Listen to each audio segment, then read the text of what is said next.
I'm just using a flat 1-inch brush, blending in all these yummy dark colours with the yellow as well. So basically, with acrylics, you want to start painting dark to light. So just go for it for this first stage. You know, you can be really expressive, just paint on some really gorgeous dark colours, blend them with a big brush and just have some fun. So once you finish your background, allow it to dry before you paint the next stage. So here I am, I've squeezed out some colours. I've got some yellow ochre, some cadmium yellow, cadmium red, some crimson, burnt sienna, Payne's grey, cyan blue and white, and I'll put some alternative colours in the description below as well. So once you've squeezed out your colours, you can start blending your paint.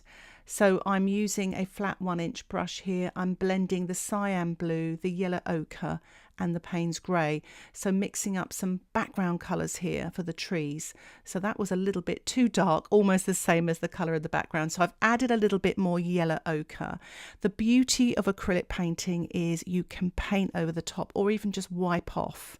If you see that you don't like something, you can just wet your paper towel and wipe it off. So I'm just adding a little bit more yellow ochre here and just painting some slightly lighter tonal values in this background here, just to start building up the details. So as you can see there, I added a little bit more of the burnt sienna and yellow to the background, and now I'm adding this colour in the foreground area as well, using this flat 1-inch brush, just flicking the brush around to make sort of textured leaf sort of shapes there. Added a little bit more burnt sienna, so you can just gradually build up these colours, working dark to light, painting in these mid-tones here.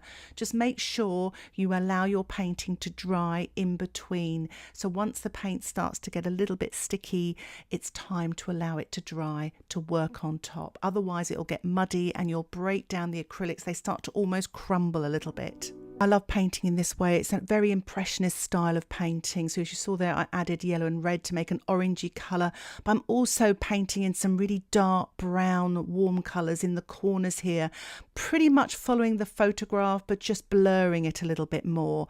So I'm just painting a little bit of this dark back into the background here where I sort of overdid some of the lighter mid-tone colours. So I'm using Payne's grey, bit of burnt sienna, and just painting a little bit more dark back into the background. But as you can see, I did those sort of darker sort of shadow colours in the foreground area as well.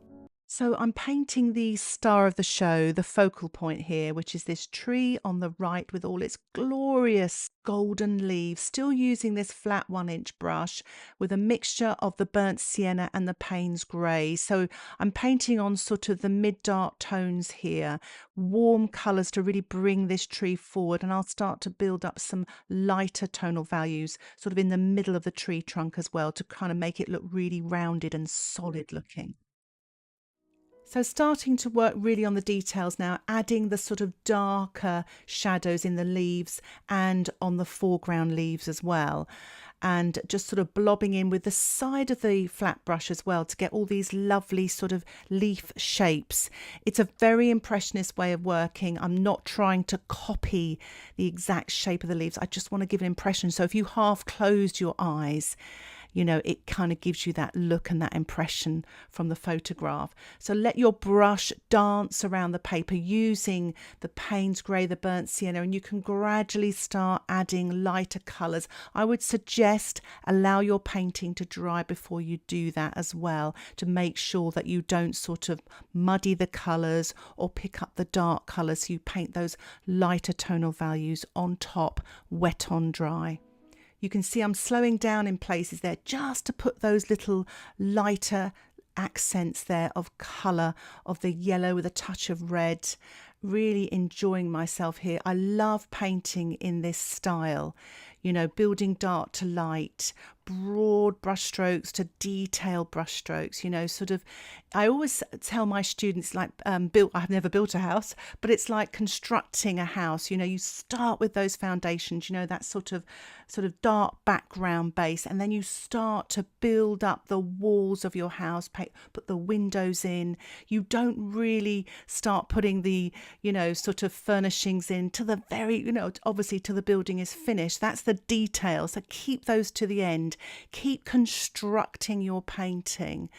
And what I'm doing here now is obviously I've painted lots of warmer leaves in there, and I'm just putting in a little bit more dark. Sometimes what happens is, and it happens to all of us, certainly lots of my students, is you paint lots of details and you get carried away, but you lose a little bit of your darks. So it's a good time to go back, re-examine your painting, let it dry, of course, and paint some of those darks in if you've lost them. Sort of just keep looking at your painting. Don't sort of worry about it, because it's an acrylic painting. You can paint over the top. And it's a good idea as well, take a photograph of it, have a look at it through a different sort of medium to see if you need what you need to do, because sometimes you'll be working on something you don't need to do. You've said enough. You may have noticed I've introduced some white titanium paint, and I've swapped to a smaller brush, and I'm just painting some very, very sort of light colours on the side of those sort of dark trees in the background. I don't want them to come forward too much. I want them to be subtle, because they are in the background, and as you can see in the photograph, they're quite subtle.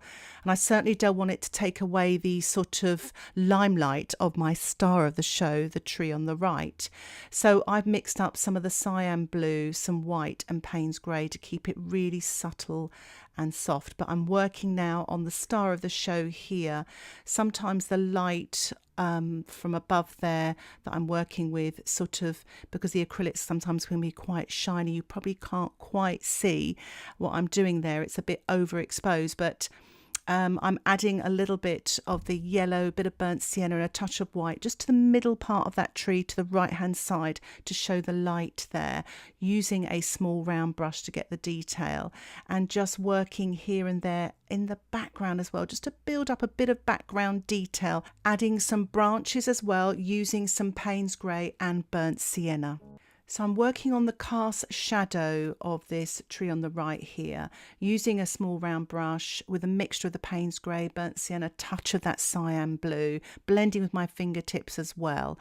But you can almost paint them like the leaf shapes there. Dance your brush around that dry surface there, wet on dry, just to create that look of the cast shadow. And it's a diagonal one as well, so it leads from the left hand side up to the base of the tree. And as you can see there with the small round brush, I'm just painting dark accents here and there. And I'm painting some light, cool leaves in the background as well. If you look closely at the photograph, you can see them there. I don't want them to come forward too much, so I've added blue, a touch of yellow ochre and some white.